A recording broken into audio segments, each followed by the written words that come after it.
क्या हुआ है जिसके कारण आपको मतलब इतना परेशान होना पड़ रहा है? जी, हमारे भतीजी थे दरभंगा जिला के बहेरी प्रखंड के चिल्हा दिलावरपुर गांव में। जी। जी, तो उसको जो है से उसके परिवार जो है से फैमिली मिलकर गला दहेज के लिए जो है से उसको मार दिया गया। कि कब का घटना है ये? 19 अक्टूबर का घटना है सर। 19 अक्टूबर का। तो अभी जी तक किसी का गिरफ्तारी हुआ है? जी, अभी 3 ठो का गिरफ्तारी हुआ है।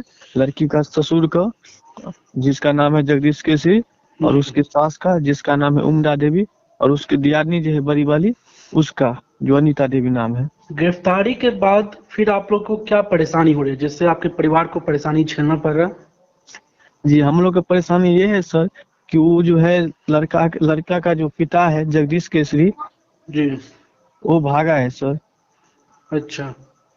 जी तो इस पे मतलब आपका ये आरोप है कि वो भागा कैसे, इस पर कोई पहुंच क्यों नहीं है? जी सर, जी जी, उसका है जो वो हमको बाहर से जैसे धमकी देता है, जो ऐसे ऐसे हमारे पास पैसा है, तुम हमारा कुछ उखाड़ नहीं सकते है, और जितना पावर आपको लगाना है जो आप जो ऐसे लगा लो। या उसके पहुंच का आदमी सब बोलता है फोन करके, जो आप केस सोलनामा कर लो और उसके बाद जो पैसा लोगे मंजूरी कर लो, और नहीं तो आप क्या करना चाहते हो। हम वो लोग बोले सर हम ऐसे आपके यदि बेटी के साथ या किसी के साथ घटना घटेगा ऐसा ही बात कीजिएगा। तो बोला हाँ तो फिर आप क्या कीजिएगा। तो हम बोले सर हम केस लड़ेंगे। तो ठीक है हम सबको देख लेंगे और पैसा से खरीद लेंगे सबको, ऐसा हमको धमकी कॉल आता है।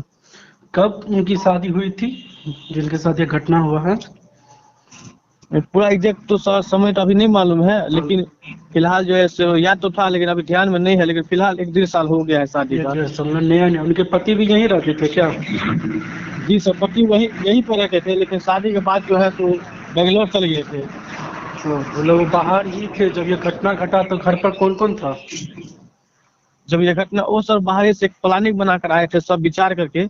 उसके बाद वो लड़की को ट्रेन से धक्का मारने वाला था, लेकिन वहां पर मेरे एक पहुंच का आदमी था जो उसको देख लिया, तो वहां पर हल्ला किया, तो वहां पर कैसे करके आ गया। तो हमारे भतीजी द्वारा हमको सूचना मिला, और उसके बाद जो है घर पर आकर के वो आया। उसके जैसे बोला जैसे उसका सास हमको बोला फोन करके, जो ऐसे से उसको भेम काट कर जैसे भेम कट कर मर गया। उसके पति बोला जैसे से हम आए तो हम चौक पर घूमने के लिए चल गए। जो वहां से आए तो देखा ये पूरा सो गया, और इसका देह बर्फ की तरह जो है पूरा बन गया।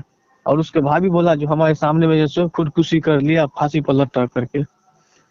अच्छा, मतलब आप लोग सुबह जब गए उनके घर तो देखे कि वो मृत पाए गए, यही ना? जी जी सर जी। अभी आप क्या चाहते हैं, पुलिस प्रशासन या कोई भी आपके इधर के नेता हो या बिहार सरकार हो, क्या जी आप आशा करते हैं उनसे कि आपको मदद की जाए? जी सर, जैसे कि हम सभी से यही निवेदन करना चाहते हैं, जैसे कि वो हमारे जैसे हमारी लड़की को जैसे जैसे वो कर दिया मार दिया गया, वैसे लड़का को भी फांसी होना चाहिए। और उसका बाप फरार है उसको भी कम से कम पकड़ के गिरफ्तार में ले लेना चाहिए, जो कि हमको धमकी वगैरह धमकी न दे, या कल होने जैसे वो लड़की के साथ किया कल होने उसका पिता के साथ ऐसा न करे। जी। हम्म, यही हमसे मांग है। और सरकार जैसे बोलता है, प्रधानमंत्री नारा लगाता है कि हमारे बेटी बेटी पढ़ाओ बेटी बचाओ, ये नारा का क्या वैल्यू रह जाएगा। आप अपना एक परिचय बता दीजिए कि उन लड़की के आप क्या है, अभी उनके पिता का क्या स्थिति है वो भी बता दीजिए। हम लड़की का दियादी चाचा हुआ जो हमारा नाम छोटू है। और जी। उसके बाद जैसे उसका पिता इंसाफ दिलाने के लिए दर दर भटकता है रोता रहता है, जो कि लड़की का पिता का नाम उमेश शाह है। जी। गंज मनीगाछी प्रखंड का रहने वाला है, दरभंगा जिला का। जी। और कुछ जो जानकारी देना चाहते हो अपने लोगों को, पुलिस प्रशासन को, ताकि सचेत हो सके कि हाँ हमको न्याय चाहिए? जी, जैसे हम पूछते हैं सुनते हैं, जो अभी तक तो नहीं देखे हैं लेकिन सुने हैं, लेकिन देखे तो नहीं है। जैसे सुनते हैं जो हमारे दरभंगा जिला का जो एसपी है, जी। अभी नाम बाबू नाम है उसका, वो बोलते हैं सुनते हैं बहुत एक्टिव रहता है, जो कि हमारे मनीगाछी प्रखंड से जो है ब्रह्मपुरा गांव से एक मुकेश अंबानी को धमकी वगैरह कॉल गया था, उसको तो पकड़ के हिरासत में ले लिया, उसको भेज दिया। वैसे ही हम सोच रहे हैं कि उसको भी उसका बाप फरार है, उसको ऐसे पकड़ के हमको इंसाफ दिला। हमारी मिथिलांचल एक्सप्रेस की पूरी टीम कोशिश करेगी कि आपको इंसाफ जरूर मिले, और बेटी जी बचाओ बेटी आंदोलन जो सरकार चलाती है तो इसका भी कुछ जी लिहाज रखा जाए। जी जी सर।